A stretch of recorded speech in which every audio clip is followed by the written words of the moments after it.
वो तिजारत का रास्ता है, तो 100% अगर उस जगह पर बंदरगाहें बनाई जाएं तो 100% वहाँ जहाज़ों ने लंगर अंदाज होना है, और जाहिर सी बात है उसने टैक्स लेना है, वहाँ पे सहूलतें हो, होटलिंग हो, तो वो एक तरह से पड़ाव गाह बन जाती है।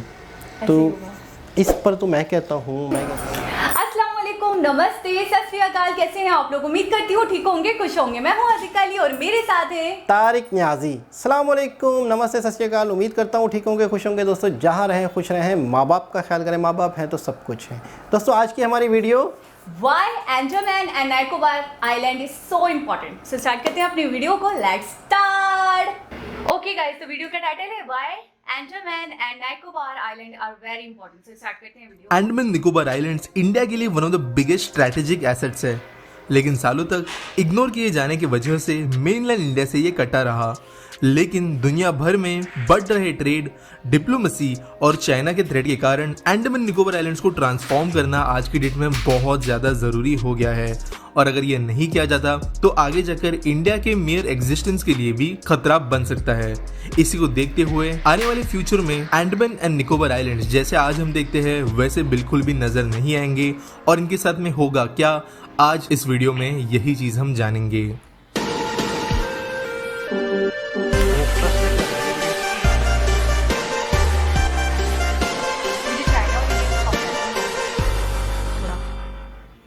आइलैंड्स को लेकर इस वीडियो में हम तीन चीजें समझेंगे। पहली बात ये कि अंडमान आइलैंड स्ट्रैटेजिकली इंपॉर्टेंट क्यों है, इन्हें डेवलप करने से हमारा क्या फायदा होगा। इसके अलावा क्यों कुछ दूसरे देश भी अंडमान निकोबार आइलैंड्स को डेवलप कराना चाहते हैं इंडिया की तरफ से, इस बात के बारे में भी हम समझेंगे। और लास्टली कुछ ऐसे मेगा प्रोजेक्ट्स के बारे में बात करेंगे जिन्हें यहाँ पर एग्जीक्यूट किया जा रहा है, और ये जो मेगा प्रोजेक्ट्स वाली लिस्ट है ये काफी लंबी और काफी इंटरेस्टिंग है, तो वीडियो अंत तक जरूर देखना। पहली बात करते हैं स्ट्रैटेजिक इंपॉर्टेंस की।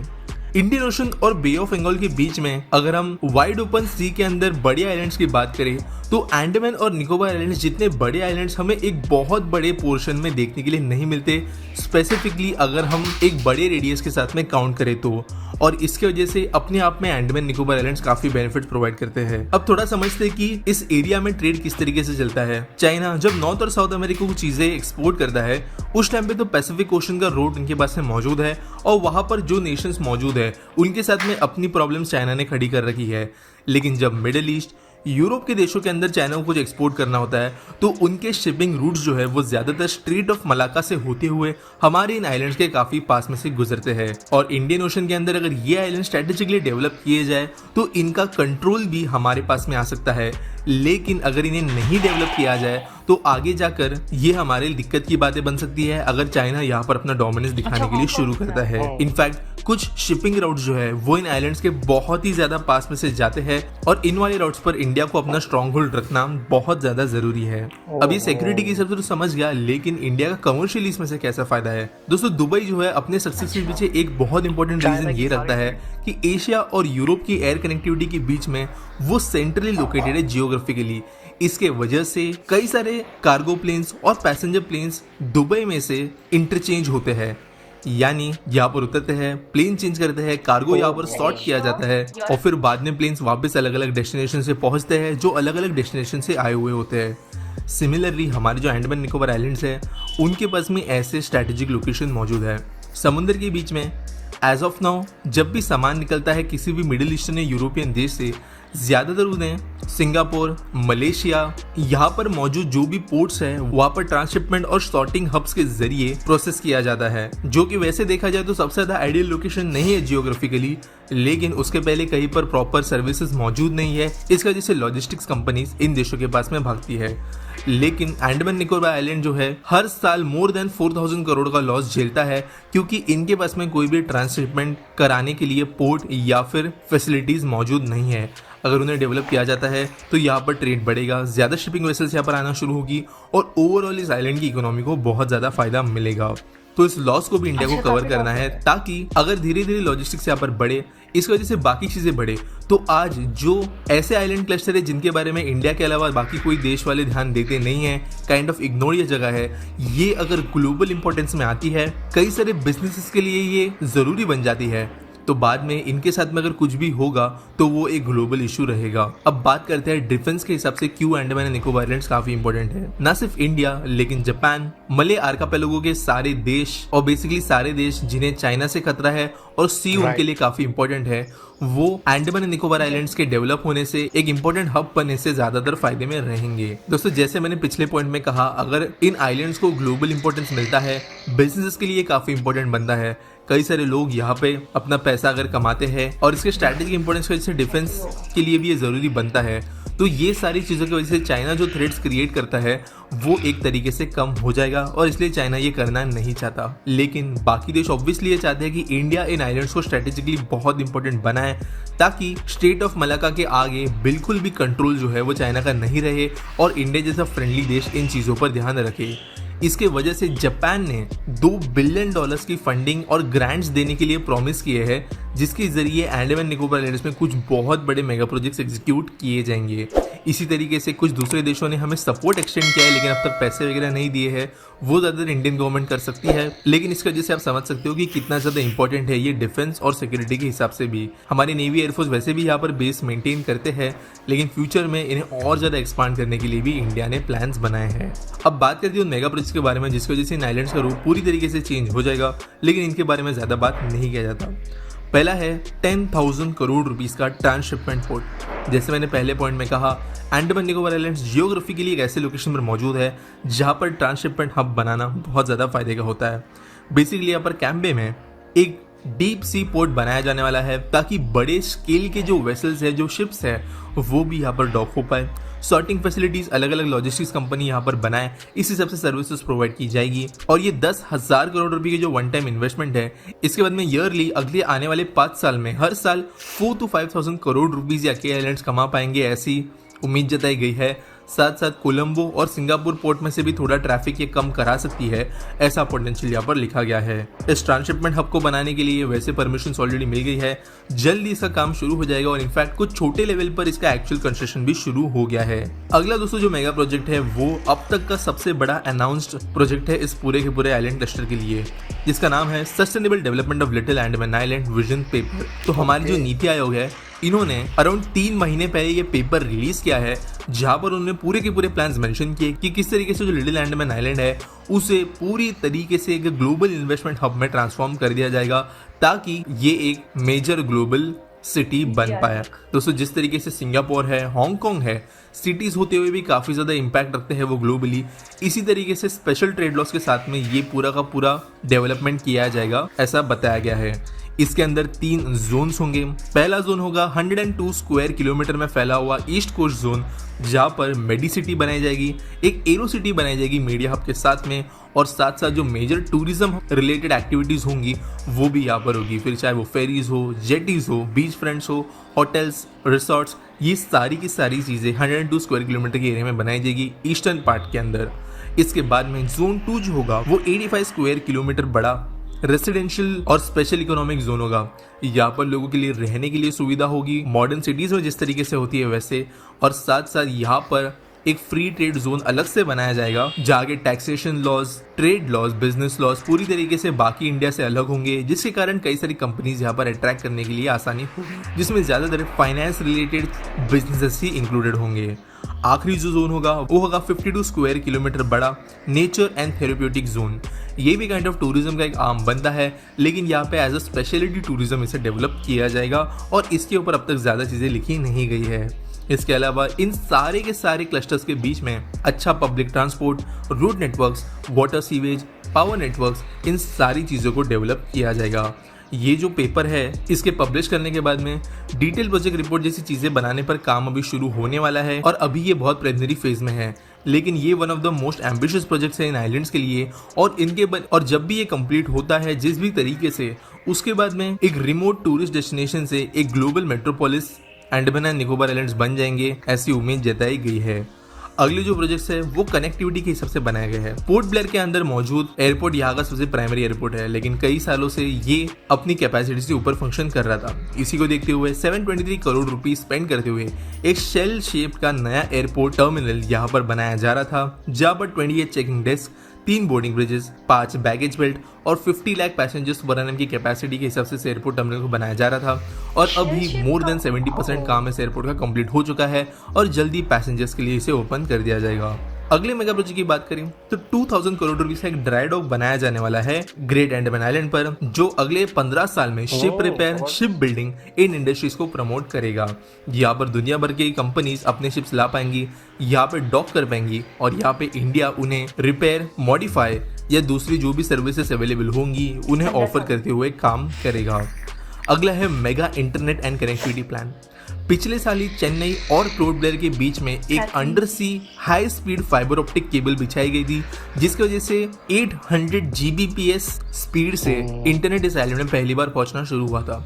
इसके पहले इंटरनेट एक लग्जरी हुआ करती थी इन आइलैंड्स में, लेकिन इसके पहुंचने के बाद में यहाँ की कनेक्टिविटी बहुत बेहतर हो गई है। वैसे सिर्फ मेन सिटीज़ में अब तक इंटरनेट पहुंचा है और अभी प्लान ये है कि सारे के सारे आइलैंड्स को मिनिमम 200 Gbps स्पीड से कनेक्ट किया जा सके और बाद में ऑब्वियसली हाउस होल्ड लेवल तक इसे पहुंचा जाए। इसकी वजह से फ़ायदा ये होगा कि फ्यूचर में जब भी कोई बिजनेस, कंपनी कुछ भी अगर यहाँ पर एस्टेब्लिश होता है तो इंटरनेट जो आज के डेट में एक बेसिक रिक्वायरमेंट है वो हमेशा बनी रहे। इसके अलावा दिगलीपुर में एक नया एयरपोर्ट बनाया गया है जो पिछले साल ओपन हो गया। ये एज ऑफ नाउ सिर्फ एयरफोर्स के ऑपरेशंस के लिए इस्तेमाल किया जा रहा है, लेकिन जरूरत पड़ने पर एक पैसेंजर एयरपोर्ट की तरह भी ये फंक्शन कर सकता है। और एरोप्लेन नेटवर्क्स की बात करें तो यहाँ पर कई सारे सी प्लेन के द्वारा कनेक्टेड रूट्स ऑलरेडी फंक्शनल हो गए हैं और फ्यूचर में इन्हें और बढ़ाया जाने वाला है। यहाँ पर जो सी प्लेन नेटवर्क्स है वो स्वराज द्वीप, शहीद द्वीप, हट बे, लॉन्ग आइलैंड इनके बीच में चलाए जाएंगे और ये सारे के सारे उड़ान स्कीम के अंतर्गत है, जिसकी वजह से इनके किराए कम होंगे। एज ऑफ नाउ फेरीज के जरिए, बोट्स के जरिए कई सारे बड़े आइलैंड्स के बीच में कनेक्ट करना पड़ता है और रोड, फेरी इन जैसे ट्रांसपोर्ट कॉम्बिनेशन का इस्तेमाल करना पड़ता है, लेकिन इन सी प्लेन्स की वजह से ज़्यादा तेज़ी से आज लोग कनेक्ट कर पा रहे हैं। इसके बाद में one of the biggest plans जो अंडमान निकोबार आइलैंड्स को पूरी तरीके से ट्रांसफॉर्म कर देगा, स्पेशली यहाँ पर रहने वाले लोगों के लिए उनकी लाइफस्टाइल में एक बहुत बड़ा चेंज लाएगा, वो है जिस तरीके से इन आइलैंड्स को पावर पहुंचाई जाती है। दोस्तों 5 साल पहले तक अंडमान निकोबार आइलैंड में 93% जो बिजली प्रोड्यूस किया जाती थी वो डीजल जनरेटर्स के जरिए होती थी। यानी अगर किसी को बिजली चाहिए तो गवर्नमेंट के द्वारा वैसे कोई खास ऑप्शन था नहीं, आपको अपने अपने डीजल जनरेटर्स खरीदने पड़ते थे और उसके ऊपर भारी खर्च करना पड़ता था, जिसके कारण बहुत बड़े हिस्से से आइलैंड के ऐसे थे जिन्हें बिजली ऑप्शन अवेलेबल ही नहीं था और सिर्फ बड़े एस्टेब्लिश्ड बिजनेसेस और ऑफिसेस ही उन्हें यूज़ कर पाते थे।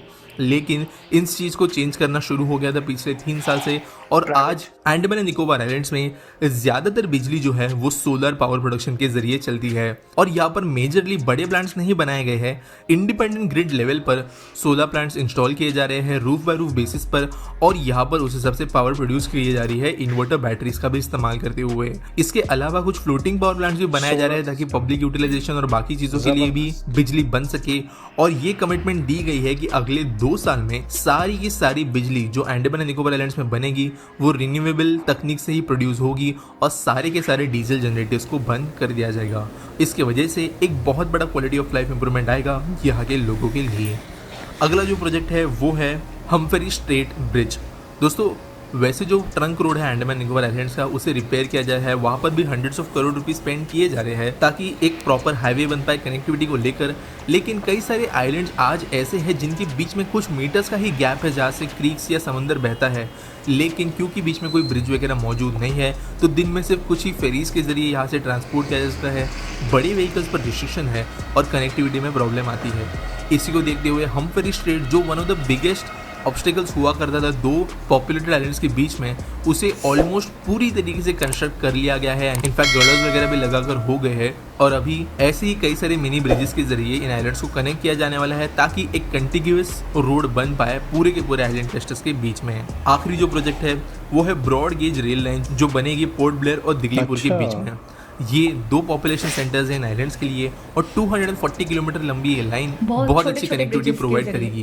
वैसे दोस्तों ये एक ऐसा प्रोजेक्ट है जो अब तक ऑन पेपर है और इसके ऊपर ज़्यादा अब तक काम नहीं किया गया, लेकिन मे बी फ्यूचर में इस रेलवे लाइन को भी बनाया जा सकता है जिसके कारण ना सिर्फ टूरिज्म रिलेटेड कनेक्टिविटी इन दोनों आइलैंड्स के बीच में बढ़ेगी, लेकिन जो बीच में सारे एरियाज़ है उनके डेवलपमेंट में मदद मिलेगी। दोस्तों इसके अलावा मैं एक और डेडिकेटेड वीडियो बना चुका हूँ कि कौन से मेगा प्रोजेक्ट्स का काम अभी जारी है अंडमान निकोबार आइलैंड्स में, तो उसके अंदर आपको और प्रोजेक्ट्स के बारे में जानने के लिए मिल सकता है। और जो मैंने मेंशन किए इसके अलावा भी कई सारे ऐसे प्रोजेक्ट्स हैं जो छोटे लेवल के हैं लेकिन बड़े इम्पैक्ट वो क्रिएट कर सकते हैं अंडमान निकोबार आइलैंड्स का, जिनके बारे में आप रिसर्च कर सकते हो।